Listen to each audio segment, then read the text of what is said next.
From New York, you are listening to Extra Time, presented by AT&T 5G. I am Andrew Wiebe with my partners in soccer, David Goss, Charlie Davies. Partners in soccer, Charlie, we're back. I'm back. It's wonderful to be back. What's up, man? I've missed you guys. I saw Dave, so I didn't miss Dave, but we were both sweating. Yeah, we saw each other more than normal. Yeah, I mean, it's the most we have outside of the CCL final in years at this point. Sweaty on a wedding dance floor. Congratulations to Rich Hernandez. I don't know if he's gotten congratulations on this show yet. The producer of Instant Replay, presented by Cheez-It, and many other fine productions here at MLS. Mowage. Yeah, I didn't know the sponsorship to his congratulations. I didn't know Cheez-Its was sponsoring it, so I didn't want to say. Yeah, well, we've now established that. By the way, Instant Replay coming out today. We'll also have a show after the 4th of July games, which is a good reminder for you that there are games aplenty this week. I think there's a couple tonight. Yeah, 2 on Thursday night, couple on Saturday, bunch on Sunday, and then 4 more on Monday. So look for Extra Time next Tuesday. We have a big show for you coming up today from the AT&T 5G virtual studios. I mean, absolute insanity. Midweek MLS is it's for the junkies, but my God, is it sweet. It's a wonderful thing. We'll go through everything. Brenner, 5 goals, only 3 of them count. What you need to know about the Kevin Crabal play. I think the better term is it's purest form of MLS. It is crystallized. Yes. You might MLS. say uncut. Just a bunch of good stuff from that, including the US Open Cup semifinals. Yeah, we'll talk through it. LAFC, Giorgio Chiellini, etc. We start with this, though, because I thought it was funny. Morgan Tenza says, what meme best represents the first half of the MLS season? For me, it's the Chaos Elmo Flames GIF, which she sent along. We asked for some contributions from people. We would love for you to send us whatever GIF, meme, I don't know, modern day art form you think best represents the 2022 MLS season. But I'm curious for you guys. What are you going to? What are you firing up? You go to the GIF search engine in your phone, Charlie. Oh, and you're defining this season so far. What's it going to be? Mine's the guy pointing to his head. I knew it. It's like a little bit of both. Yeah, of what the hell's going on? But like, oh, you know. Versus like, oh yeah, you know. I know. What do you know? I know what's going on here. What do you know? Apparently, Under says "Roll Safe" is the official name of that meme. Yeah. Roll Safe. Well, I knew that this season would be full of random, exciting things with the World Cup following the end of MLS 2022. So I was like hyped. I knew it was going to be an emotional, passionate year, and I think it's lived up to. So that represents Charlie knowing. US Open Cup coming now. CCL champions finally. You got Gareth Bale and Chiellini in LA. It's just. You're like, oh my gosh, let's go. Montreal is at top of the Eastern Conference right now. What? Okay. So, all right. Dave, what do you got? It's called Roll Safe, by the way, because that's the name of the character in the movie that the guy's playing when he does it. It's a British thing. Mine is Snoop Dogg saying "who" on Breakfast Club, because it's like Insigne, whoa, mind bending, that's cool, and then all of a sudden it's Chiellini, it's Cucho Hernandez. It's, as you said, Gareth Bale. It's Ache. It feels like it's been constant. And on the flip side, right, where it's like Brendan Aronson's going to go to Leeds, and now Philly has all this money, and players keep getting sold, and Kevin Paredes and all that stuff. It's Georgie being an MVP. Georgie being an MVP candidate. It's a guy like Jason Russell Rowe, who we'll talk about in a little bit from the... Well, that one I didn't say who. I also got to throw in... It's like Apple being the partner. Oh, you have that one. Okay. Wow. Charlie's trying to take credit for that too. He's like, oh, you see all that? See the money in the coffers? No. I knew. No, we knew it was going to be big. All right. I think mine, you may have seen this earlier this year, maybe from the CONCACAF Champions League final, a certain Extra Time host. No, I'm just kidding. It wouldn't be that one. It's the Peter Vermees F off meme. I'm just like, what? Oh, no. No, what? Yeah. What? Like all the time. Gareth Bale? I mean, I was classic Weeby moment on vacation. I'm texting the group chat. I'm like, did you guys see this? And like, dude, we've known about that for 24 hours at this point. Where have you been? But just whether it be a 4-4 game in Cincinnati, whether it just be the natural chaos that comes with MLS, whether it be Jose Martinez going from double to single bird, like the whole season is just, as it has been for years and years and years now, it just keeps one-upping itself in like I'm just incredulous so often as to what I'm seeing, what I might expect to see. It's pretty fun stuff. All right, let's get into Week 17. What's the best thing you saw, Charlie? Wednesday night was a whole lot of fun. It was a great return to soccer for me. The best thing I saw was what we saw in Cincinnati, New York City FC, with Brenner scoring a hat trick. I mean, Brenner looked like a different player altogether. The way he moved, the third goal to secure the hat trick, the left-footed shot outside the box, I'm thinking to myself, where the hell was this player? This was the player they were hoping to sign. Where has he been? And how did he arrive at the stadium today?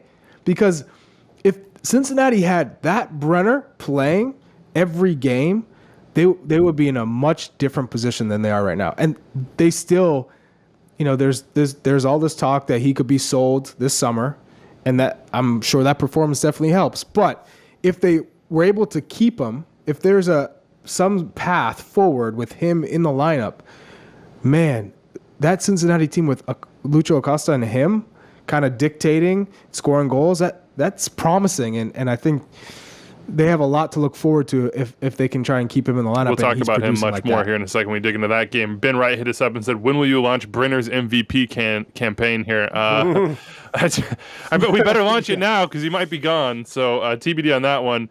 Dave, I'm going to guess that your best thing you saw is another young striker of the American variety. Matt Doyle is so lucky that this happened on a Wednesday night and not a weekend, and he was on the show on Monday. Update the Golden Boot standings. Update them now. Update the standings, Anders. Mason Toye to the top. It's not going to take long. No, but I was excited. He made his return on the weekend. He gets the start basically in the Georgi Mihailovic role, which I think is super interesting in this game, and similar to what you're seeing where Brenner playing off of Brandon Vasquez has been super effective, right? He doesn't have to lead the line. He doesn't have to battle the center backs. He can sort of find his gaps. We saw one or two of Brenner's goals, the runs underneath him that Lucho put him through for. This is Mason Toye playing off of Kai Kamara, which is different, which is new. And if it works like this, now you've got a replacement for Georgie when he's out. Scores the 2 goals. It's a really good finish on the first one, back across the goalkeeper. And the second one is goal-scoring instincts. It's getting to the top of the 6, being stronger, wanting it more than the center back, or I think it was Nuhu, who was behind him, and finishing off the play. So it was awesome to see, and the celebration's still there. Nothing has to change. It's like he's never been gone. And it was exciting to see. It was fun to see. It can improve. That celebration can improve. Charlie, why are you hating? Yeah. Why are you the way you are? That's the meme I want. I want the meme saying, "Why are you the way you are?" Just let him. He hasn't had time to practice that. You don't bust out. You don't like practice the routine unless you're scoring goals, Charlie. Yeah, it was a little squeaky. The rust will come off. All right, we'll get it off. We'll shake it off. I'm gonna go best thing I saw. LAFC Dallas was a fun game. That's one of those midweek games that you circle along with NYCFC Cincinnati. That one delivered in just absolute chaos. But LAFC, what a 2-week span for them, whether it be the signings they've made, the results that they have, the sort of quiet confidence from Steve Cherundolo. But Giorgio Chiellini in the building in a beautiful, just well cut. I'm sure the tailoring on this suit is A1. He's in the building, has his presser earlier in the day. We'll talk through some of those quotes, had a lot of interesting things to say. Basically, like, why am I here? You have so many good defenders. Well, we'll talk about that. But they win, and Kellen Acosta drags him down. He was already on the field, so I guess he didn't drag him down on the field, but drags him over with the bullhorn to the 32-52 to do the like call and repeat chant they do after wins with the fans. And Chiellini's like, oh, I don't think so. You could see he's like, I don't know. It's like he hasn't played. He hasn't even put the jersey on it at all. He's like, I don't think this is not for me. And they force him into doing it. And then Maxime Crepeau is pouring water on his head. And he's just smiling through it. And on the broadcast, Steve Cherundolo is talking to Stone and Stu and Mo. And he's like, they're telling him what's happening behind him. And he's like, hey, I got to go handle this. What's going on? It was it was a wonderful moment to see like a legend of the game that we've all watched for basically 2 decades at this point sort of get pulled into this culture and already included, and it just makes you wonder what this what this LAFC team is capable of, because it isn't just technical ability, tactical ability, squad depth, all these things, though those matter immensely. There's a big cultural aspect of winning. And Chiellini, you expect, is going to be an amplifier on all that. And people are like, and my first thought was like, how can you pour water on this man's suit? And then I thought, Giorgio Chiellini, his suits have seen like champagne repeatedly. Like he has more than. Plus, he gets them for free. Yeah, he has more than one suit. Armani clearly just he hands knows him how to suits launder or / dry clean said suit. It's just water. He's gonna be good. But I thought that was class. Just a really cool like Wednesday night MLS moment that if you would have shown it to me like 10 years ago, I would have been like, this is a fever dream. What are you talking about? So one of the things, though, and obviously you and me, Weeby, were there when Lawrence Simon scored through Stephen Fry's legs for the first ever goal in the Anders, do you remember that moment? Bank of California Stadium. Anders, I don't know if you remember that moment. And Seattle called themselves a small club at the time as well. You guys are cool. But since then, I've been to a fair amount of LAFC games. I've been to a lot of MLS games in general. I think we've talked about it. I'm super excited to go to Allianz for All-Star. It is one of the best fields, one of the best stadiums in the world. Me and Charlie were there for an Open Cup semifinal. It bounces. Atlanta's epic. Toronto, when it's good. Red Bull Arena. There's a lot of really good stadiums. The experience watching the 32-52 in the stadium when they are on and bouncing back and forth. I have been with people who don't cover MLS, who are from other parts of the world, that are shocked. And they say, that is the coolest thing I've seen in a stadium. That is special. And I think you saw Chiellini experience that in person.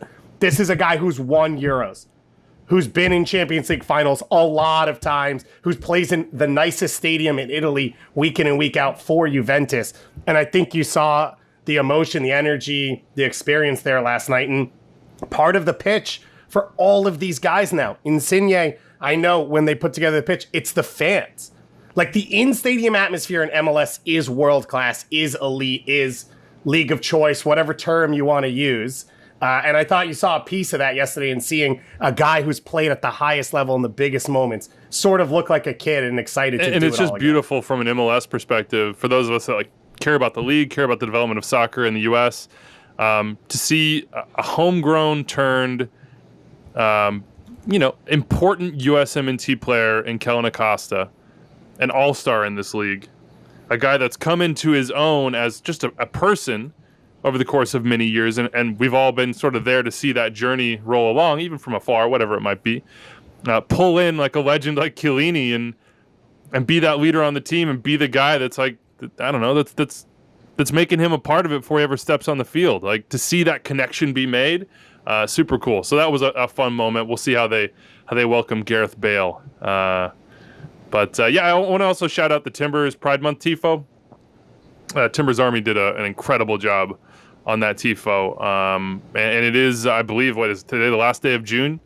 But a reminder to all of you that to do the research, to do the work, and to do it year round, as we help our brothers and sisters and folks that are non-binary, et cetera, be their best selves and live in the best society they possibly can. It's a little bit of a scary one right now for a lot of people in the U.S. And on that note, I would also recommend that you go check out the call-up from this week with Ginny Chu. I thought some really powerful statements from Jill and from Suze and from Ginny about the recent Roe versus Wade decision and the awful, no good, very bad, terrifying week for women in this country, in a country that's long marginalized them. And we know inequality is already rampant, and you add this to the mix, and it's just barbaric and cruel. That's one man opinion, and that's my opinion. So Anders' best thing he saw in week 17. God, you got to go back to the Sounders, even if they lost. Jordan Morris scoring and waving to his dog Maisie.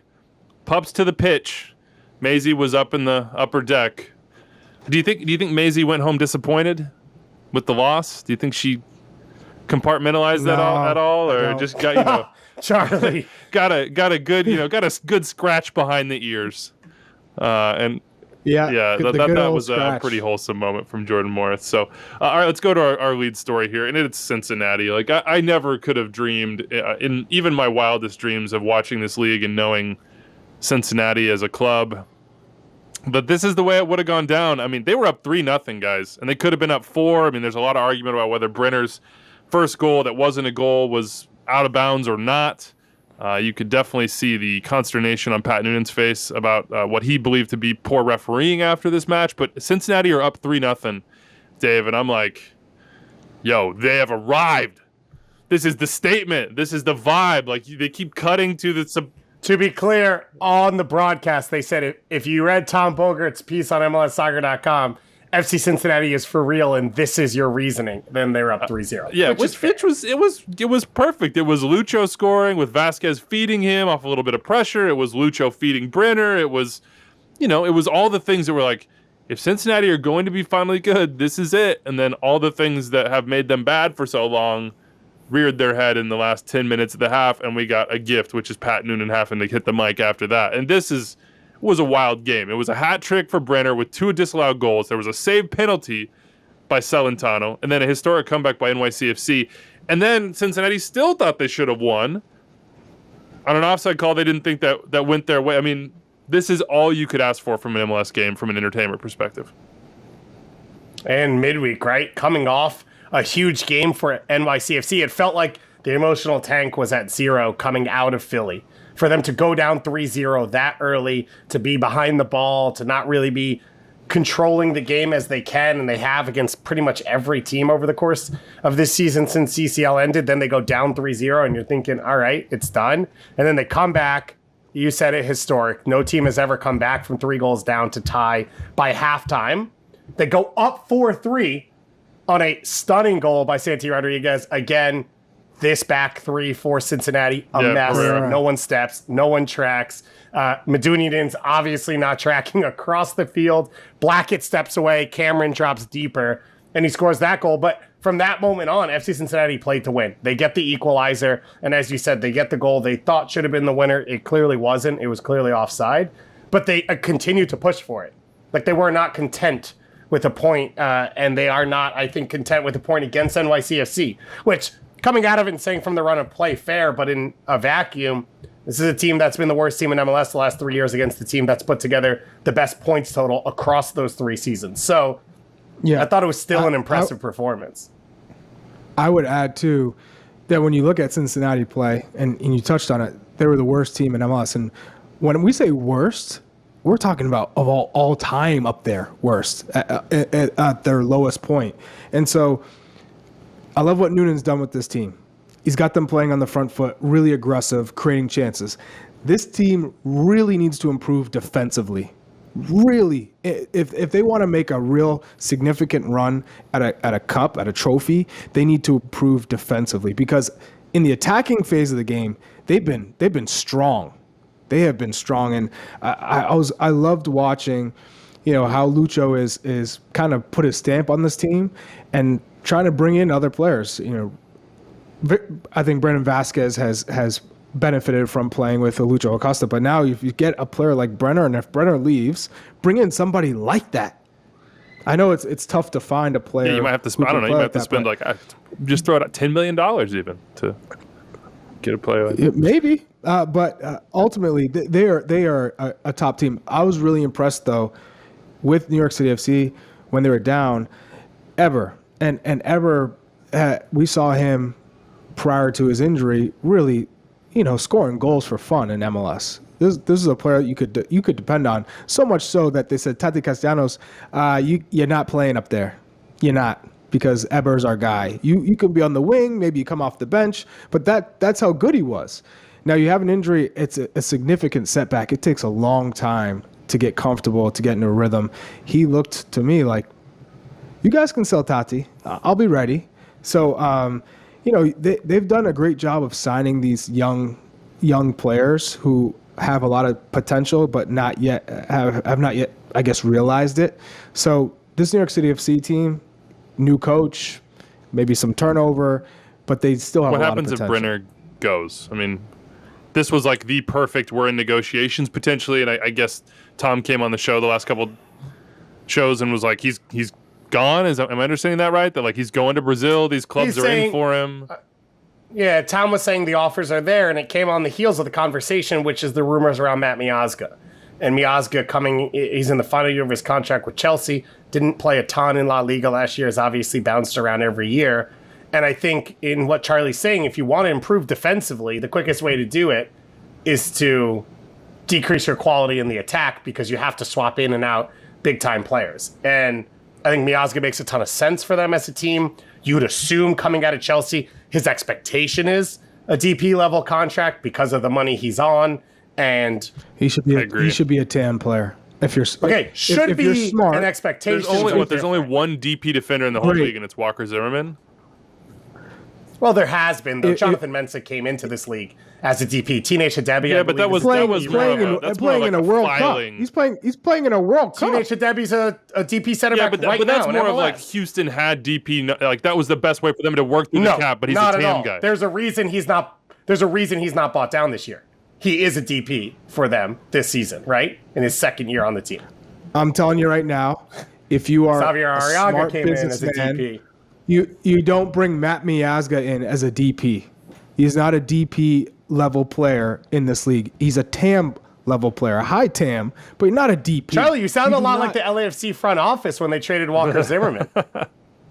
But Walker was a TAM player before that. Like if Miazga had been playing regularly, if he was in the U.S. national team right now, I could see him having that. I could see Miazga having that leverage. He's not. Charlie, you want to eat real quick? What do you got? What's on the docket? What are we looking at here? We're getting tacos? We're looking at almond. Look at the placement of those bananas on that toast. It appears to me that every one of those bananas is cut at the exact same width, and there's not. I don't believe that there is a brown spot on those bananas. Those are the ripest possible bananas you could get. God, what a spoiled person Charlie Davies is. I am very fortunate, but I will tell you this. So can we talk about soccer for a second? Miazga, yes, but Miazga will add quality to Cincinnati. Yes, but DP, no. That's my take because, like you said, Weeby, he hasn't been involved with the national team in a long time, and the national team center back position has been one that has been in flux because of Miles Robinson's injury and John Brooks kind of being excluded. So that position's been open, and Matt Miazga has not even come close to being an option for that left center back spot. So, in my opinion, if you are not in the national team kind of roster, you should not be a DP for a defending spot. Would love to see him MLS sign for Cincinnati, though. That said, the last thing I was going to say is I guess I sort of agree with you, but I would never say that. If I was FC Cincinnati, I would let the contracts you had lapse and figure out your defenders in the offseason. I would not rush to make a move this window to be better or make the playoffs. If the right guy lands for you, fine, but it feels like they did it with Nwabota, right? They didn't rush him in before the season. They had their guy. They waited till he was available, and they made the right move. That's what I hope they do, because I would not try and double down on what's happening. If Miazga is their guy, I would disagree just a little bit. If they think Miazga is their guy, go get him. Because as Charlie said... Well, if he's their guy, they have to go get him because otherwise he'll be on a different team. Okay, but like 3 straight years of being the worst team in MLS, you're right there on the cusp of being a playoff team. Why? They already won, Weeby. They already won. They already won this year. They are relevant. They are better. They're in a playoff race. They are good. People like coming to their games. They already won. Why would you take a long-term risk? But that's what I'm saying. If he's their guy, go get him. Make the playoffs, man. And I think the bigger question is probably Brenner. Mate, they're in the playoffs. Barely. They're hanging on. They're not in the playoffs until the end of the season. Then you're in the playoffs. Right now, you could say that, but it could be one injury away from tanking. It's that simple. The game can change like that. When you have an opportunity to go out and get a player that will really put you over the top, to give you a good chance at not only making the playoffs, but making a good run, because once you get in the playoffs, anything can happen. They could end up being into MLS Cup final. But I'm telling you right now, if you can go and get a player who's going to drastically improve your side, especially defensively, because Cincinnati are poor. They are poor defensively. That's what's holding them back. If they can get a real strong center back, they will improve drastically. And you go what out about and get Brenner that player now? if you can get him. Brucho. I guess you could say Vucho. Man, there's a name. I had to bring it back. Is there any sort of inkling of doubt in the mind of Chris Albright now about selling him, or do you just have to make that move if the offers are on the table? But this is where I come. I don't know. I don't know what the off the field situation is with him and the club. But what I can say just from looking at his performance last night is if you see that there is potential to keep that for the rest of the season and maybe into next summer, if there's a bigger shop window for him next summer, if he can continue to produce like he did last night, you hold on to him because his value is only going to go up. But that is a big if, because I don't know what else is happening behind the scenes. I don't know his mentality. I don't know his relationship with the other teammates in the front office. So if it's poor, then great, he scored that hat trick, and hopefully his value improves enough and the demand so they can. It looked like his relationship with his teammates just on the celebrations, and that's a very surface level. Looked like everybody was jacked. Bobby Warsaw one. I mean, like Lucho Costa hurt his eye trying to chest bump the man. Like, Yeah. That was weird. What were you gonna say, Dave? I would just say to Charlie's point, it's not even just value going up. They need to recoup the value. Like it had dropped. And these Brazilian teams, clubs are coming in and saying like, we can get him for cheap now bargain because shopping. you guys messed up and you're not playing him. And that's where I would say, again, going back, his value will go back up if he plays and doesn't score hat tricks over the course of this season and you find the right move for him. Again, why I would stand pat right now if I'm FC Cincinnati and continue the way things are. On the NYCFC side, with striker real quick, Tati not in the 18. You gone? Is that it, you think? Or do you think this was just sort of a midweek rest the man? I mean, we're about to hit July. Maybe somebody hit the valuation, 15 mil. The rumor we're hearing is Leeds United, they sold Rafinha yesterday to Chelsea for like 45 million euros, so or pounds or dollars, who knows. So it would seem like if that's the way this thing's going, that could be a possibility. It wouldn't shock me if it was just a midweek thing. And I think it's a worrying game for NYCFC. Yes, they rallied themselves. Yes, the attack was more dangerous than it's been. But Maxime Chanot goes out. Thiago Martins is in dress. Alfredo Morales is playing center back. Keaton Parks, unfortunately, the blood clot issue has come back. He is now out for an unknown amount of time. So Justin Hack steps in central midfield. This is a team we've talked about as the deepest team in MLS. They get Tinnerholm back. You think it's all going okay. And now there are question marks up and down that spine that this is the same team that they were, including without their head coach. We'll see. Transfer window is going to be fascinating. Inside and outside MLS, obviously, has already begun for many. Quick question before we move on to Open Cup. Patrick Witten, who has to be a Cincinnati fan, I just cannot see it being any other way, says last night's NYCFC Cincinnati game felt like an Eastern Conference final. Fans should want that. Is there a better matchup we should want than Cincy NYCFC in the Eastern Conference final? Whoa. I mean, I love the passion for his club. I don't know that he is a Cincy fan, but I haven't checked the bio. You gotta be. You have to be. He's smiling back at me like, if you had to choose an Eastern Conference final. There's no way you're an NYCFC fan because on Sunday you played an epic game in which a trainer got a red card and everything went wild against Philly, and that's just as good a matchup as this one. So you got to be on the Cincy side. Is Philly NYCFC right now your ideal Eastern Conference final matchup? Would be a rematch at full strength, obviously, because last year it wasn't. Yes, I know. Goss loves Montreal, and he's going to throw them in there, and he wants them in the mix, and that's the ideal final. But you don't want a Revs revenge game against NYCFC? Carless Heel. You don't want to see Carless Heel in a conference finals? He's still amazing. Still one of the MVP candidates for this year. But still, you have to be real. Right now, the two best teams in the Eastern Conference are New York City FC and Philadelphia Union. Only none of those teams have the most wins in the Eastern Conference. I will throw out there Sure. last week's Open Cup quarterfinals, Red Bulls, NYCFC had some spice to it as well. Red card, some arguments, some post-game fights, all that type of stuff. That one could be entertaining as well. Of course. I knew you were going to throw New York Red Bulls into He's the along. Listen, dude, it's just New York City and the rest of the world revolves around it. Sorry, Boston. Open Cup, speaking of, the semis are set. The final will be set at the end of July when the semis are played. Orlando won, Nashville won, Orlando in penalties. Move on. Rodrigo Schlegel, the legend, bringing Orlando not back from the dead, but they looked close to dead. They were sort of on the operating table. Hani Mukhtar, when he scores, Nashville wins. I think this is the first time ever that Hani scored and Nashville lost. Refereeing controversy in this one as well.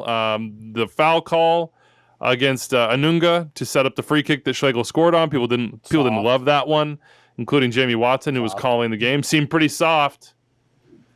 And then Sean Davis got sent off. He had a first foul yellow, and then he had an obvious yellow in the game.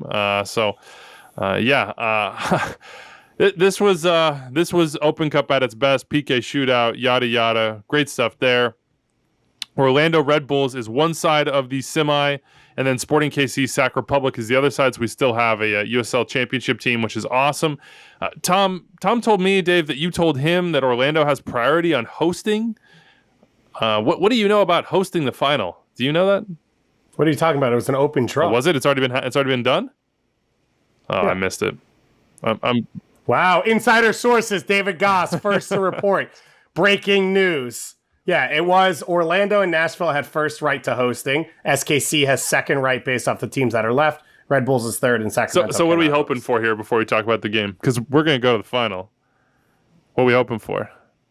We hoping for Kansas City? Come have a little fire in the Weeby backyard, you know? Let me show you the city a little bit. Nice. No? Charlie's Come hard. on, No. Charlie will go to Sacramento during the KC come break bread game with me, man. Come see the boys. Orlando all day. Orlando. I don't know about that. Yeah, Explorer Stadium will bounce. That game would be epic. It'd be fun. If they're Disney World, Disney Charlie World. loves What are you Disney. talking about, Charlie? He goes every year. And I know wears he's the already shirt for like been. 2 He doesn't have to weeks go afterwards. back. It's the same place. It hasn't changed. It's not like it's going to be different when you go this time. Wow, Weeby, you're so upset. Yeah, I'm taking it personal. I'm truly taking this personal. Yeah, clearly. What do you Scrooge. who you might see at Disney World? All right. What did you think of this game, Dave, as our resident U.S. Open Cup aficionado? I didn't think Orlando was great. I didn't think they created chances. I didn't think they were goal dangerous. It actually felt like from Nashville's goal on, and credit to Hani Mukhtar for the way that goal happens. I think he's the only one who sees that goal, and he makes just that extra effort play around Schlegel's body to finish it. I didn't think Orlando had ideas or ways to score. So the free kick, obviously, that's where the magnitude of that moment, I think, comes in. And then Panico was good all game, but didn't deal with a ton of crosses. And he comes out and misses. And Schlegel, he's going to hold his steel in that moment, his nerve, because he's the Schlegel. And He's the Schlegel. And then Orlando still doesn't score up a man after Sean Davis's yellow card, second yellow, in the 91st minute? Like, they basically played all of extra time. But in saying that, this is what we saw from Orlando when they made the playoff run 2 years ago. This is sort of what we saw at times in MLS's back. Oscar Pereira's teams have an ability to grind through these moments. And I think this is a team that's sort of between time periods, right? You lost Nani. You lost DK. You lost a lot of big pieces from last year's team, Chris Mueller. And I think Cara and Torres can be the future, but they haven't arrived yet. And you're sort of in this weird in-between moment. If you could steal a trophy in that moment, if you could host the final and have that moment in your market, I think that's the perfect setup to say, let's bring in the next guy. Let's build around Facundo Torres. Let's roll into the future. Bummer for Nashville. Thought they had it, man. Hani Mukhtar is like the heart, soul, core, everything for them. You talk about Lucho with Cincy and what he's brought and how he's changed things. I mean, Hani, that's honestly, it's one of the best signings, arguably. And they had a win to go MLS history, but in recent MLS, Hani Mukhtar, one of the best signings made in this league. Really incredible player. But bummer for Nashville. Weren't able to get it done in the high leverage moments. They might point to the referee, but PK winners, Orlando. We'll find out who's going to host that final at the end of July and who's going to be in it. US Open Cup, always a blast. How about Seattle, Montreal? We got hit up here. Montreal, Seattle, is it one of the year's biggest statement wins, Charlie? What do you think? Montreal going to Seattle, doing this without Georgi Mihailovic. I would say it's huge. More so because of the mentality for Montreal. If you can go on the road to beat one of the better teams in Major League Soccer. He paused so long before he chose what to say. Did he pause, or was he finishing chewing his peanut? Oh, that was an almond. No, that was a almond. pause. Yeah, that was like the almond butter sticking in his mouth a little bit. No, I wanted to be very careful with my choice of words because they aren't up there in terms of points where they should be because of the talent that they have, but they are one of the better teams in the league.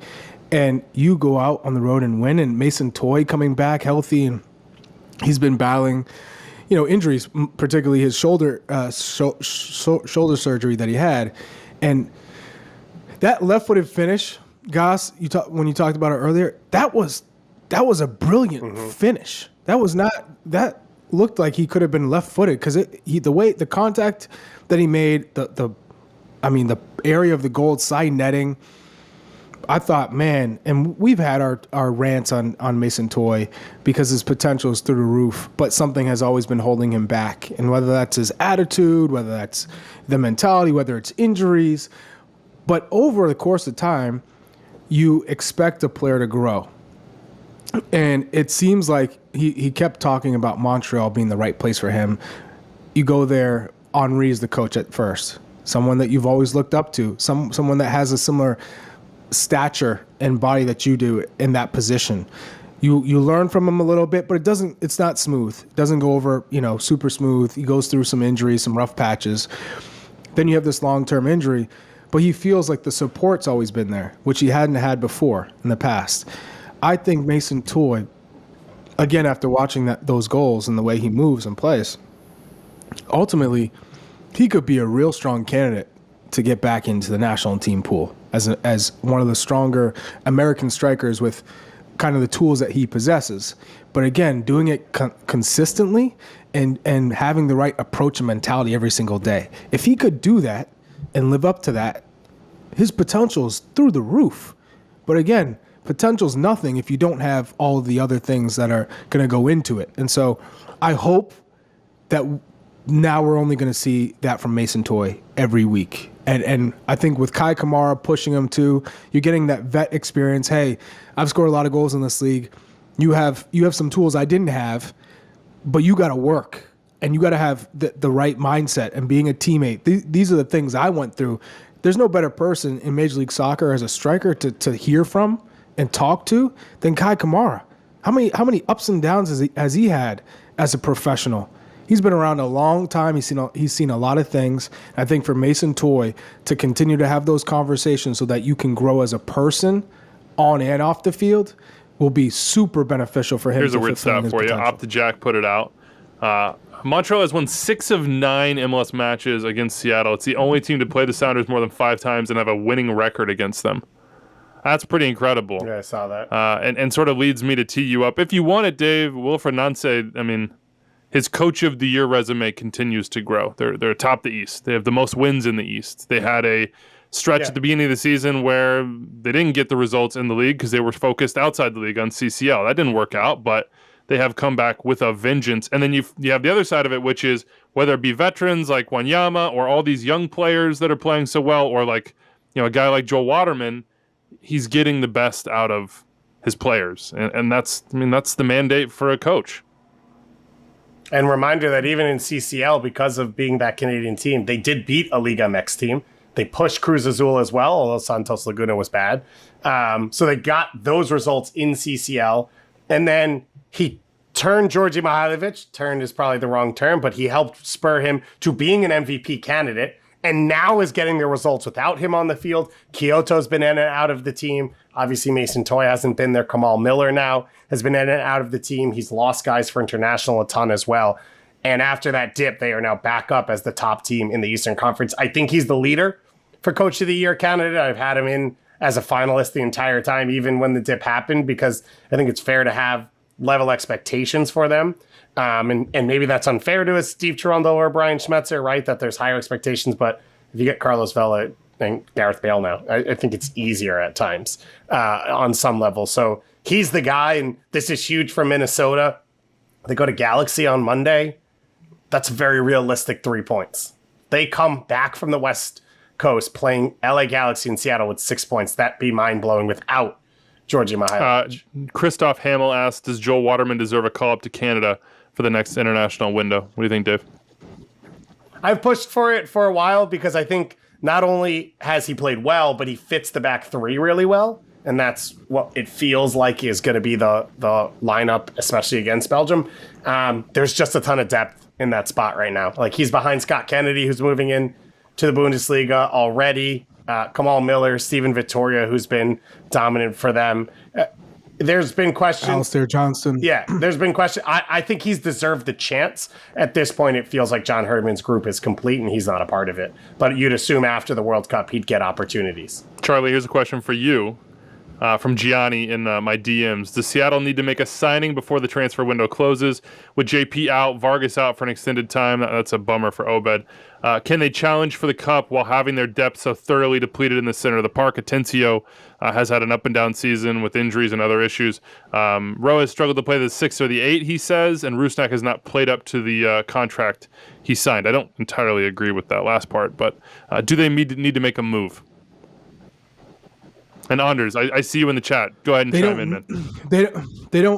They don't need to make a move, but they could. And this group, let's be real, they could slump in to the playoffs and be Western Conference champions. That's the reality. When you have Ladero, when you have Rui Diaz, when you have Jordan Morris and the Roldan brothers, you have some real impact players. Now, I think if they really had somebody in mind and it fit, you could make it work. You make that signing.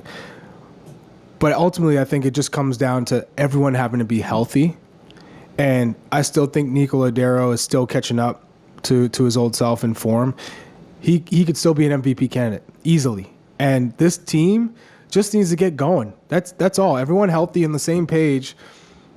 And they don't need to make a signing, but I think a signing would definitely help. No answer from Anders, so he's saying stand pat, I guess. Obviously the best team in the league, no matter what. Just gonna assume that's his answer on this one. All right, let's go to LAFC Dallas. Well, we'll start with Dallas real quick. Jesus Ferreira on the free kick. How do we feel about that one from a technical execution standpoint? I mean, good.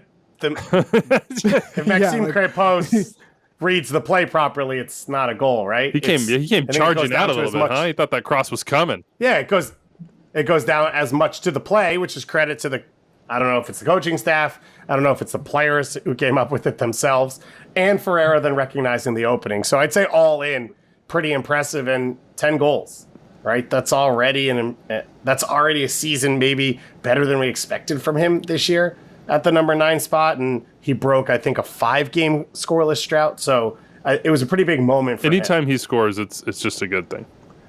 Just, as we build up to the World Cup, as, in my mind, as we build up young American players who choose to continue development in MLS, and you would think that Jesus Ferreira's development might come outside of MLS someday soon, given the rate at which he's going, and I think the contract he signed is in large part to provide leverage for a sale for FC Dallas, in addition to obviously rewarding him for really spectacular play and potential. But every goal he scores is a good thing. And if you're a USMNT fan, you got to be clapping. If you're an LAFC fan, you got to be pretty happy that they laid it down.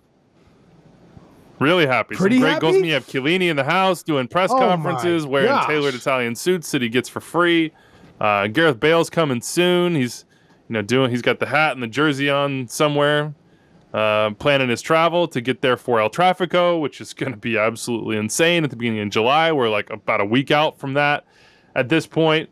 What is there to be? What would you be most happy about, Charlie, from this result if you're them? Chiellini in the house and being welcomed. Carlos Vela looking super goal dangerous, even though it didn't always come off. Sifu, Opoku, Arango, Musovski. Keep going. What I will say is you're battling probably one of the teams that are going to be competing in the playoffs for the Western Conference Championship. This was a statement game, knowing that you're getting some important pieces. So this will kind of set the stage as far as FC Dallas thinking they can come to the bank and grab 3 points and really compete versus being played off the park. And now they're getting 2 world-class additions. It's that feeling. So if you're LAFC, the momentum is ridiculous right now. You are riding that thing to the moon. And this team, I think Steve Cherundolo has done a really good job of keeping them on course, not letting things get out of hand, getting everybody moving in the right direction, making John Thornton, making the right signings. But again, you got to keep everyone healthy. And it looks like Carlos Vela, like you said, is getting more fit because his movement looked a little bit better. There's a little bit more change of pace. Is it fit or caring and being settled? I think it's both. Because the news did come out between shows here that Carlos Vela, he's back. Yeah, so that was big news. I'm just asking. Yeah, no, sorry, I think it's a very fair question. But I think more importantly for the team, because they were not going to win a trophy without a goalkeeper they could trust in, Maxime Crépeau, he's that player.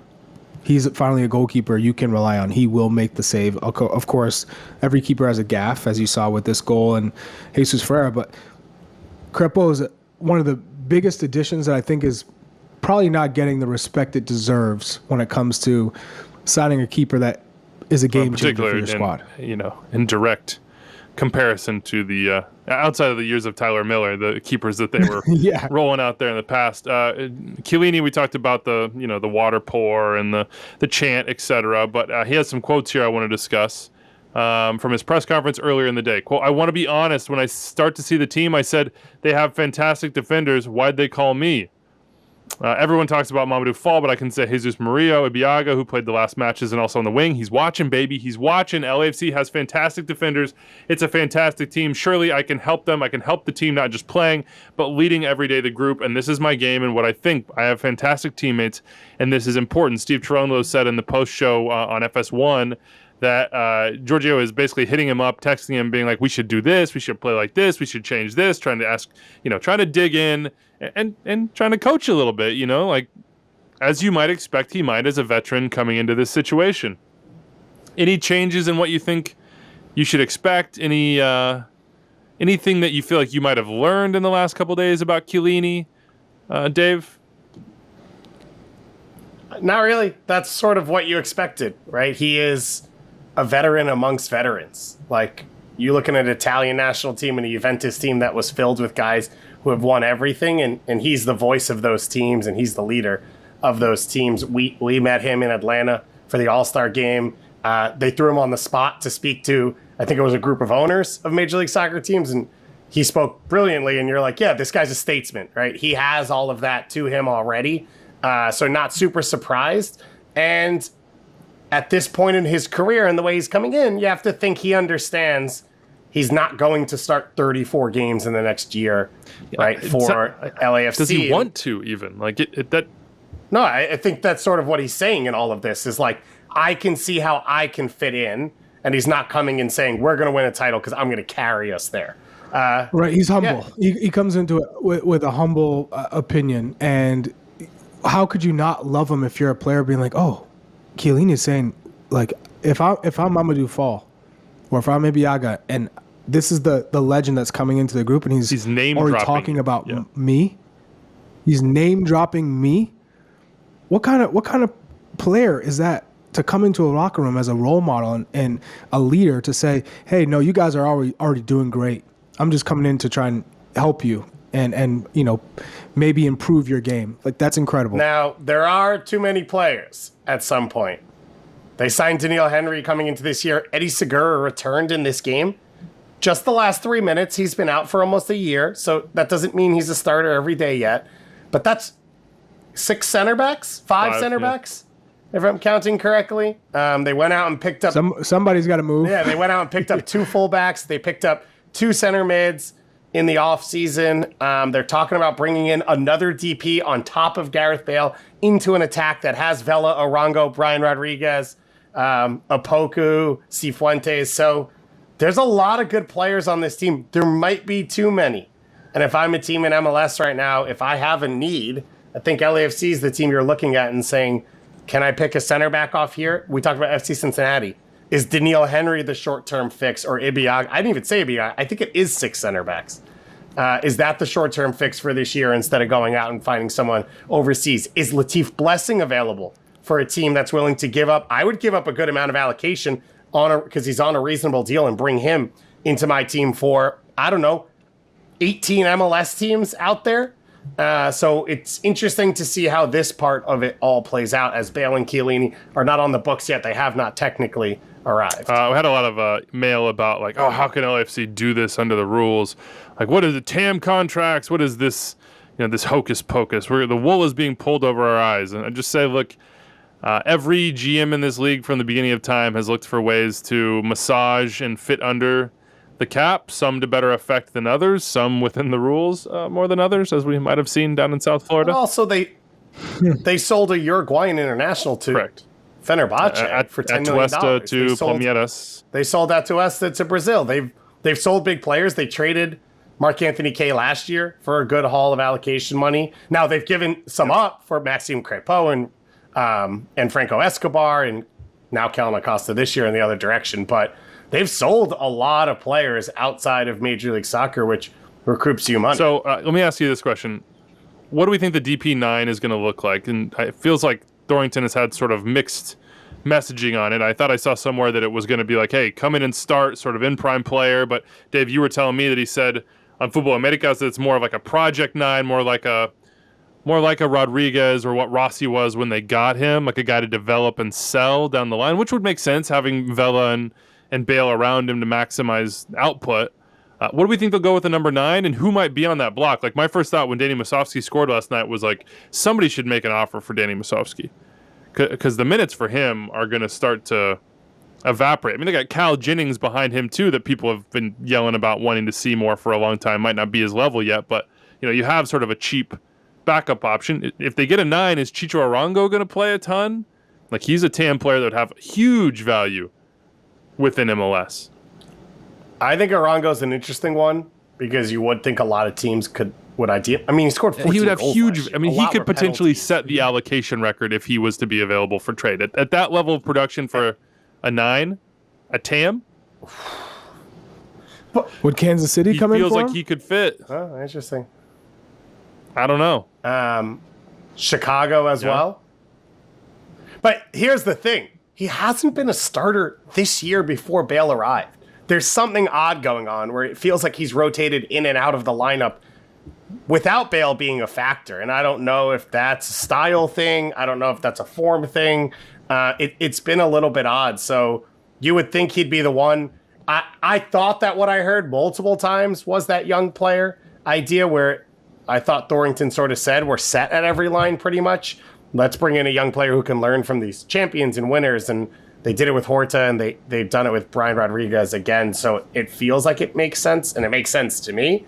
But at the same time, if you find the right 9 and you say, hey, let's cash in, let's win a title or two, it would make sense. Reminder that Bale, I don't know how you do this to yourself again.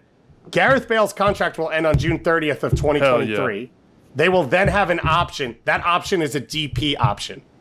So somehow they're going to have to massage their way to having an open DP spot at that point if they want to keep Gareth Bale. I don't know how you have Brian Rodriguez at that point.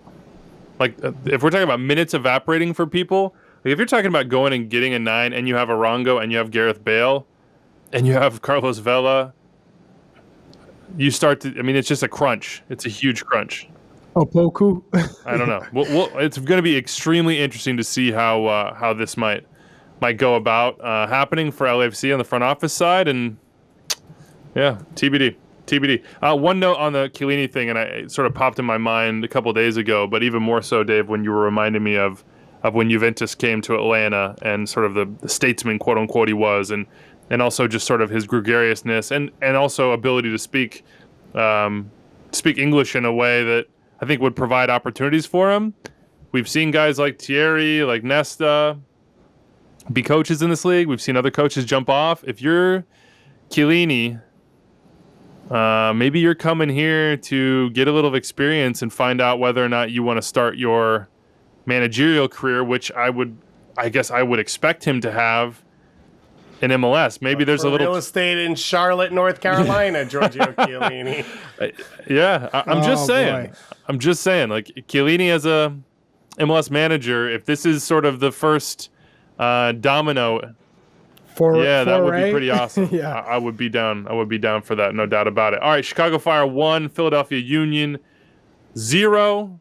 Tough one for the Union. Jim Curtin saying basically afterwards, well, we got to match the intensity, and they had a pretty intense one against NYCFC over the weekend. But losers of the Fire, who have now won 2 and 3, but we are going to focus on the one, the only Jose Martinez in this segment. He is our fast, reliable, secure D-Mid of the month, presented by AT&T 5G. He is an absolute legend. Jim Curtin says he's arguably the best number 6 in the league. We'll dive into that as well. But Charlie, we got to start with this man's personality. He got sent off in this game, 2 yellow cards. It was a deserved sent off for him. He was yanking, pulling on the second one. He knew, and the Chicago Fire fans knew, that they were going to heckle him a little bit. And after being suspended for what Jim Curtin called a gesture, two-handed gesture, I might add, after that NYCFC match. Fined. Fined. Correct. Apparently, Jose does not like money because he went and gestured again to the Fire fans. He has a me against the entire world personality, Chuck, and I think that for sixes, that maybe matters for more than any other position on the field. Yeah, most sixes are ruthless because, outside of, there are a few in the league that I'm like, they like to get on the ball. They find that, they're great at picking up second balls, getting it off their feet, timing challenges. They make play predictable, but they're not in there roughing up, hitting you. And Ozzy Alonso, I think, is probably the one that always comes to mind when I think of defensive midfielders who always left the mark when they won a 50-50. Always. And probably like to talk a little trash. You love them on your team. Jermaine Jones, another one that was very physical, kicked you, got a lot of covered a lot of ground. Shawry Joseph, another one who always had those arms up. You either left with a scratch or you left with a bruise playing against Shawry because his arms were always out there. And I think you're talking about the same type of style as I'm coming in hard. I'm going to win the ball. That's the expectation. And you can hate me because I don't care. You're playing with that I don't care mentality. I'm going to do whatever I need to do to help my team win. You love to play against them, love to play with them. You hate to play against them. And I think that's exactly what they have in Jose Martinez. And he fits just the 100%. Union style, the city's style. They've embraced him because they're like, it's us against the world. And we're proud of who we are, and that's him. And when you've played in Philly, unapologetic. Doyle tweeted, "Is Jose Martinez authentic. the most Philly athlete since AI?" And that's hyperbole, probably. But tell him you've played there. You understand the culture. What is it about him that connects so much with that culture? The commitment to play, give it your all every match, 110%. You're never questioning his commitment to the team or his work ethic. And it's in the manner he does it, the style. Philly fans just are loving it. They're feeding off of that energy that he brings to the table every single game. And it's clear that the teammates value him. It's almost like, oh, guys, he's on fire. We got to cool him off right here. We got to cool him off because he's playing with that fire. And that's the expectation from Philadelphia sports fans, is that you not only give 100%, but you play with this fire, something that we as Philadelphia fans and residents can be proud of. And that's what he does. And he has obviously a touch of class. Jim Curtin says he's the best 6 in the league when he's on. Dave, is that fair? Is that right? Yeah, I had to jam him in at the top 5 at his position preseason. Which I think is fair because he was going up against people who have done it for a number of years. But now you're talking about a guy who has shown week in and week out across multiple seasons in MLS. I'm going to vote him as my starting defensive mid in the All-Star game this year. And when Charlie... He's not mine, but... And when Charlie talks about the style, right? A team who their aggressive nature, their attack, is by winning 50-50s and pressing and attacking off the ball. He is as key to his team as any defensive midfielder is across Major League Soccer. And you're talking about a team that was in the Eastern Conference Finals last year, that won Supporters' Shield 2 years ago, and that, again, this year is at the top of the Eastern Conference. And he is essential to what they do in that way. And when he's on the ball, when they are playing well, he's finding passes. He's simple. He's clean. He can break lines as well. You know they want to be direct fairly aggressively. He understands that as well. Remember, this was a Philly team that had some of the best center mids in MLS that played completely different than him. Medunian left. That was what it felt like a lot of was built around. He came in under the radar, unknown. He came in potentially behind a player who was supposed to start over him.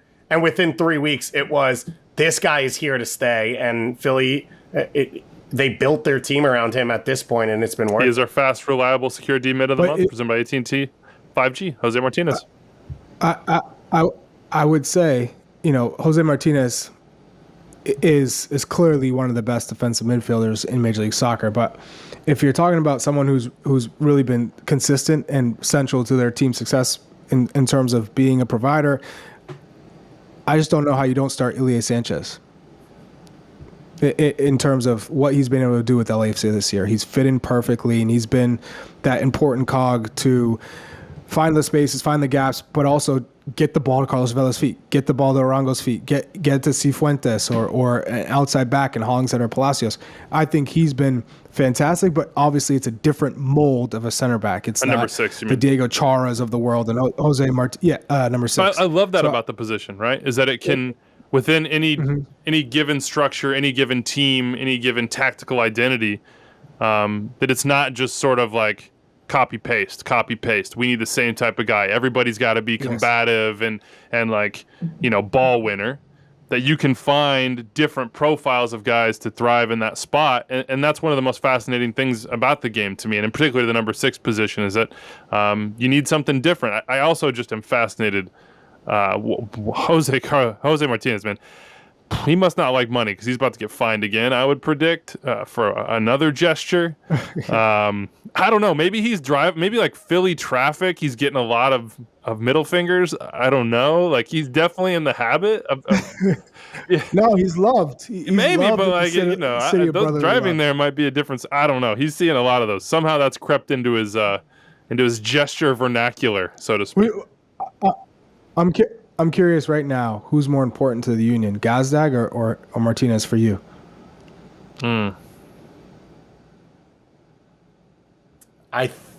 That's a great question. I think it has to be Gazdag because he's literally the only one scoring goals. But to the previous argument, I think Martinez is more important than Ilie because they don't score. And if they're not getting the draws or they're not getting the shutouts, they're not winning. Versus LAFC, where they can outscore a team 3-1 or 4-2 or 5-3 or whatever else. But that sounds right. All right, quick hits here. Toronto loses to the Crew. Jason Russell-Rowe, the star in this one, and it's a revenge game, so to speak. He was a Toronto FC Academy guy, and then he went to the Crew, and he had a journey to the first team, and in his debut with the Crew, he goes and hits Toronto with 2 assists. Tell us the story. Here, Dave, I know you walked through it on MLS Today, which everybody should be listening to on Twitter Spaces or subscribe to the podcast feed. But do us all a favor, and those who missed it, walk us through his story. He was like the guy in the academy for years for TFC, leading all their academy teams in goal scoring. T2 as well. Obviously, Ayo Akinole was ahead of him. Josie and Javinko were on the first team, so there wasn't really a pathway. He went to Maryland for a year, had a really good year in college, and then, as we talked about with Tim Bezbatchenko last week on the show, there is a ton of knowledge that has come from Toronto to Columbus across their front office. Corey Ray, as well as Issa Tall, as well as Tim Bezbatchenko himself. And so in building Crew 2 and trying to bridge the gap of, so under the new ownership, they're building top down. They haven't fixed the academy to the extent that it can be as competitive as the other teams. They found some stopgaps in talent that they thought hadn't been ID'd, hadn't been given the opportunities. Jason Russell-Rowe was given the chance to lead them in MLS Next Pro on Crew 2. Golden Boot leader, leading scorer in the league, one of the most dangerous players. And then you look at a Crew team that trades Giassi Zardes, is waiting for Cucho Hernandez, has struggled to really just have a cutting edge in the attack, have aggression, and is sort of on the older side as a roster anyway. And so he got his opportunity in 2 games as a loan player from MLS Next Pro. That triggers the fact that he can no longer play. He has to be signed. And so then on Wednesday, the Crew traded for his homegrown rights from Toronto FC. They start him for his first career MLS start at BMO Field for a kid from Brampton. And he gets 2 assists and 3 key passes in this game to lead his team to a 2-1 win in front of his family. It is honestly an unwritable script for a professional career, and he's still just 21 years old. So how was that not your most exciting thing of the week? I could be excited by a lot of stuff. That's incredible. Just so happens that both those things, well, I guess only one of them happened in Canada, but there were Canadian connections on both of them. By the way, for Toronto, Domenico Criscito is signed, who has sort of been rumored for a long time. Will he play? Criscito. I've already been yelled at. Yeah, Michele already yelled at me. Michele, you're just so cultured. I appreciate it. Criscito. Yeah, well, he speaks Italian because he's Domenico Italian. Criscito. I'm just going to keep saying it over and over. Officially signed. Whether he'll play left back or center back is a big TBD. Whether Alejandro Pozuelo will be part of this team long term is a big TBD. We've already talked about him as potential trade bait. Maybe goes outside the league. I don't know. We'll see. It's hard to see how a midfield of Pozuelo, Osorio, and Bradley can hold up like Jimenez and Insigne and maybe Akinola or whoever else they might sign in the summer. But a lot of work to do for Toronto, quite obviously. Galaxy 2, Minnesota United 3. Loons go to LA and get a win. Producer Anders, his reminder of the day is he's pushing the panic button on LA, who is with him. First, I just got to educate the people out there because I needed to be a little educated on this as well. The Kevin Cabral red card that Greg Vanney was very unhappy about, and so was Chicharito in his post-game interview.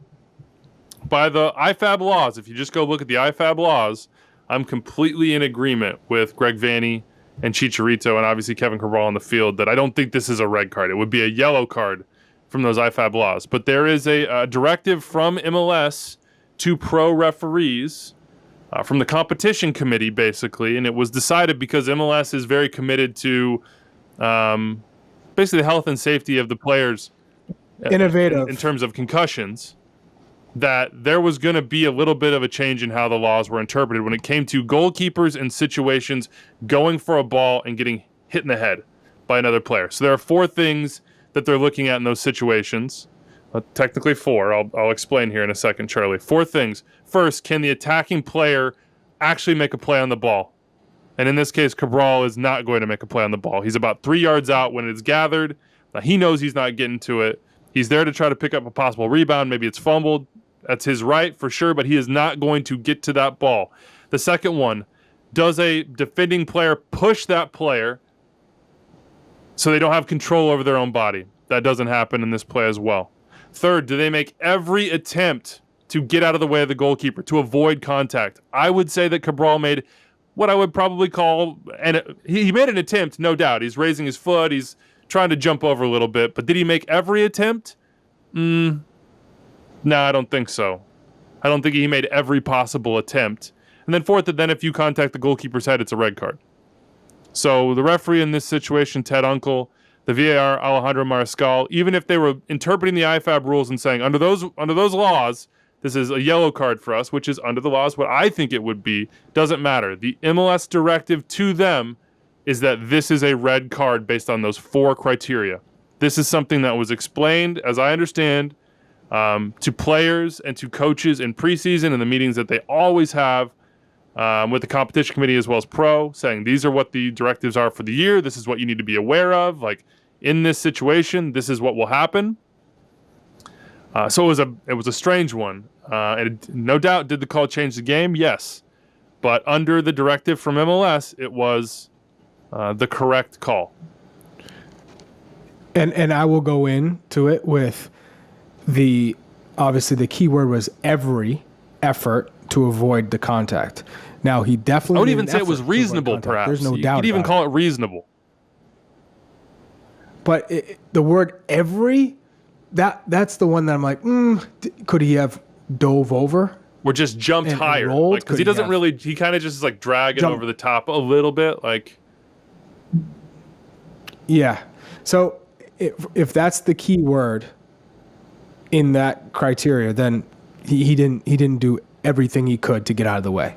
Made contact with the head, and he was second best to the ball. So if that is what they told every MLS team, then that is a red card, and that's unfortunate because, it just kills the game. And I don't think Cabral really had it. There was no intention. But if you're lazy and you get caught, it's just unfortunate. So it changed the game, and obviously Minnesota wins. They go up 3-0. They gave up 2 goals on a late run from the Galaxy. So, I mean, it's one of those things where, yes, I'm in agreement with Anders. I'm hitting the panic button on this Galaxy team. Their back line has been atrocious. The defending has been atrocious. Yes, they have some playmakers. Diego Costa hasn't been strong. He hasn't been consistent. He gets a red card as well in this game. Yeah. For a DP, like Chicharito. That might be kids. That might be kids for a Galaxy DP as well. Like,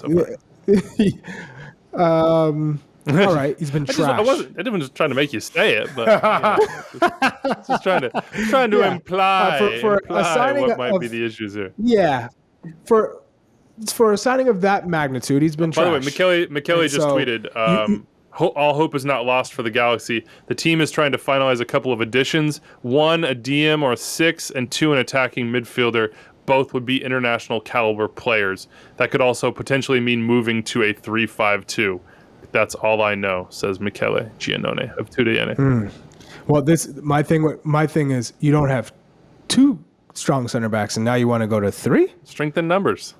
This is a take I disagree with, Charlie. That's like saying, and this is the same thing when you don't have 1 quality striker, but you want to play with 2 strikers.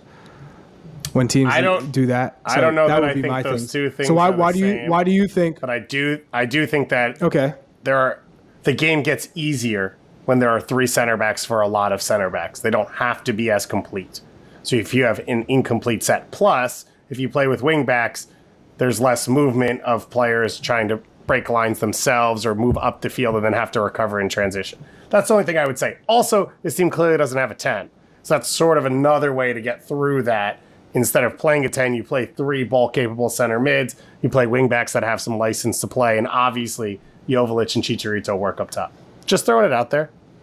So when you do know, though, when you play with 3 center backs, you have to be more comfortable on the ball. So you have to be able to pass the ball. You got to break lines because your outside backs get so high. So those 3 center backs have much more responsibility on the ball and also for covering the gaps.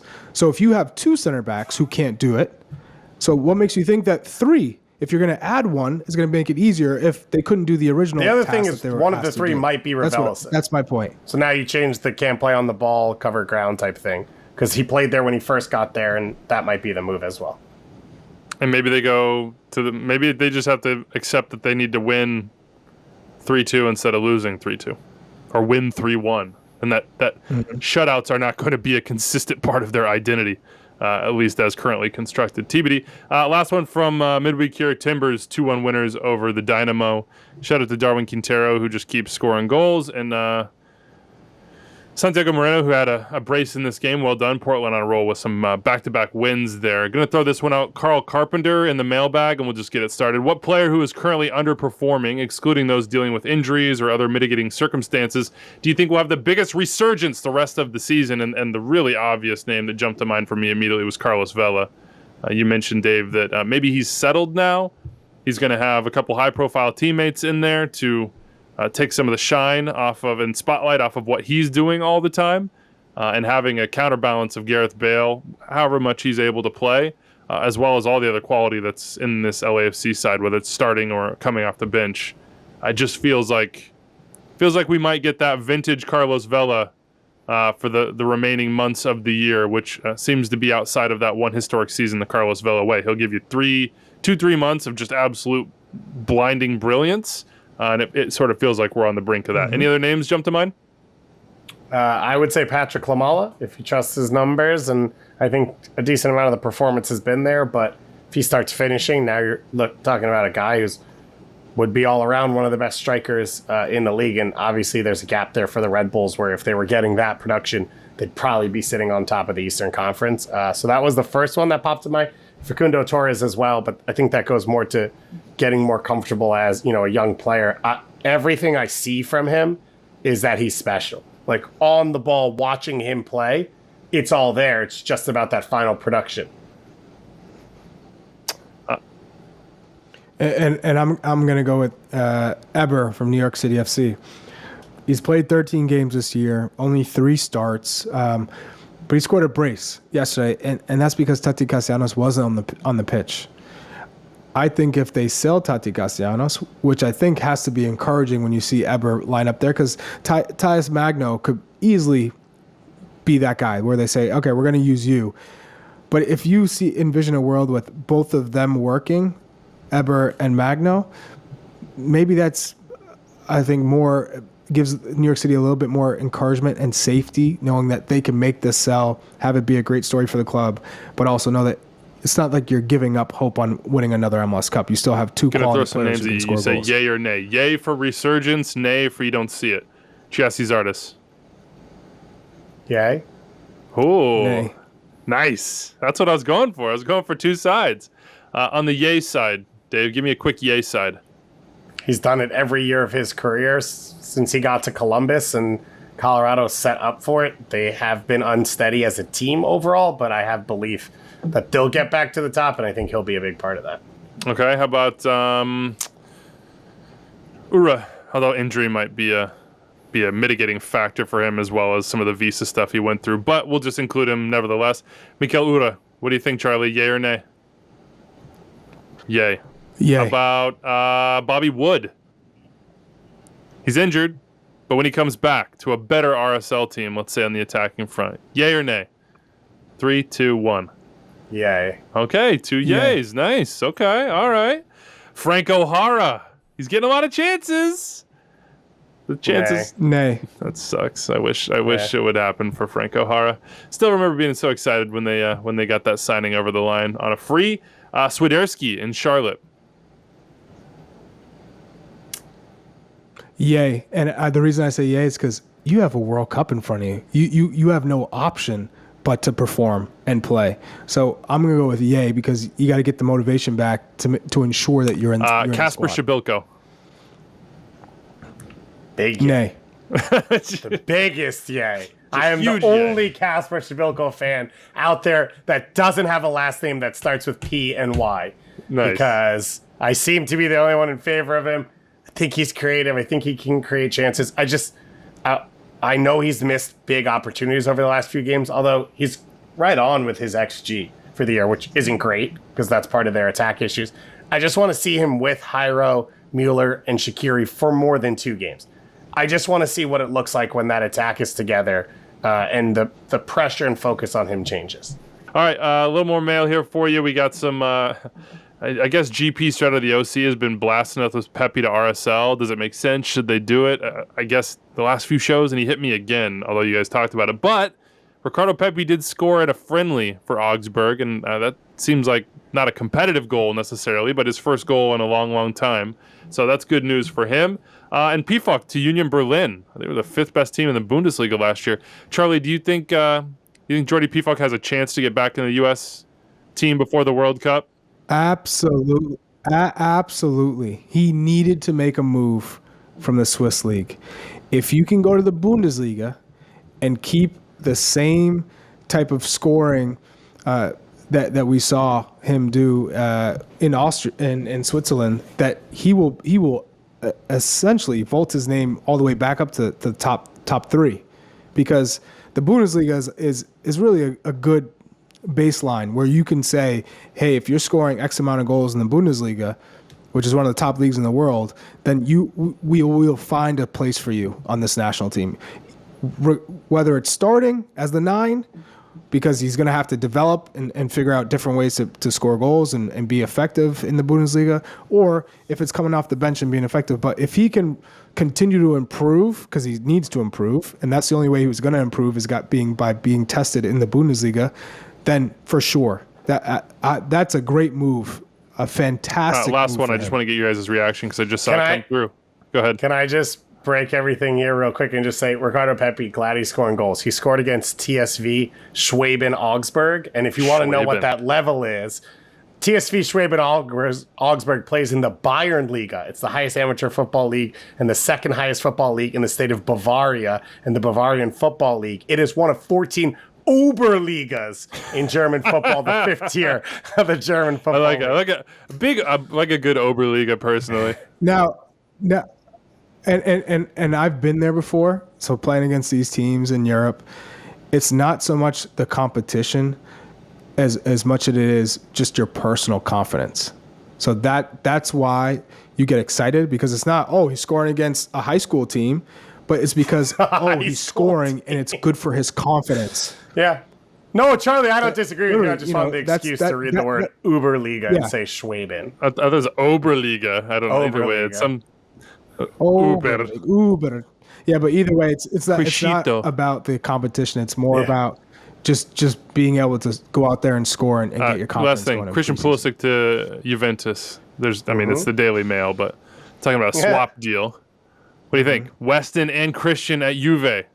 Yay or nay? Yay. 3. Nay? I already said yay. Oh, yay? What do you think? Oh, yeah. I'd like it, but it's not going to I don't think it happens. No, it's an American owner at Chelsea. He's not. Yeah, but the swap is for Matthias de Ligt. Yeah. All right. That's it for the show. It was great to be back. Great to talk, banana toast and everything else with you guys. Remember, 2 games on Thursday night if you're listening right when this thing comes out. A couple games on Saturday, bunch on Sunday, and then 4 on July 4th. Enjoy your holiday, everybody. We will be back here on Tuesday. We'll see you next time. Adios.